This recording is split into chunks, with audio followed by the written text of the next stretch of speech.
The billionaire heiress deliberately dressed like a woman from the countryside when she went to discuss the marriage arrangements, hoping to test her fiancé's character. However, the moment her fiancé saw her, his face filled with disgust, and he impatiently urged his mother to kick her out. Unexpectedly, the younger brother, who had been standing nearby, suddenly spoke up. "Since my brother does not want her, transfer the engagement to me. I am willing to marry this woman from the countryside." The woman was a little surprised and seriously asked him, "Are you sure you want to marry me?" The man did not hesitate. He told her to come back to his family's home in half a month. The woman replied, "All right, then it is settled." But the man's unusual decision suddenly led her to a bold guess. Her mother had always admired a famous novelist who had never publicly revealed his identity. The woman had read every one of the writer's books, and she knew very well that the real author could never be someone like her fiancé, who looked down on the poor and favored the wealthy. Perhaps this man was the real novelist. And sure enough, her guess was correct. Although the man was the family's biological son, he was far less favored than his older brother, who had been adopted. A year earlier, his older brother had not only impersonated him and claimed to be the famous novelist, but had also deliberately framed him and had him committed to a psychiatric hospital, to make sure the man could never expose the truth.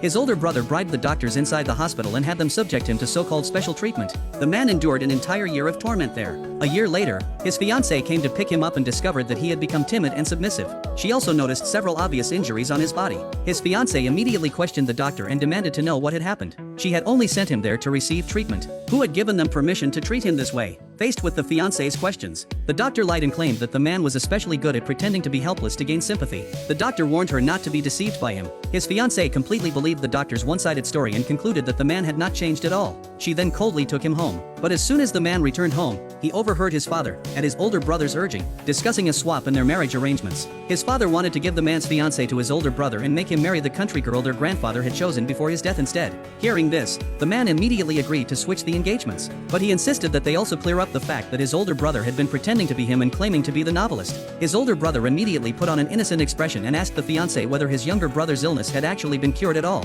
The fiancé also concluded that the man was jealous of his older brother's talent and that this was why he was making such accusations. His father also believed that the man was being completely unreasonable. He immediately threatened to send him back to the psychiatric hospital if he continued talking nonsense. Just then, the woman arrived at the family's home. To test the famous novelist she had heard so much about, she had deliberately dressed very plainly. The moment the older brother saw her shabby appearance, his face filled with disgust. The woman also realized that the supposedly gentle and refined famous novelist was not at all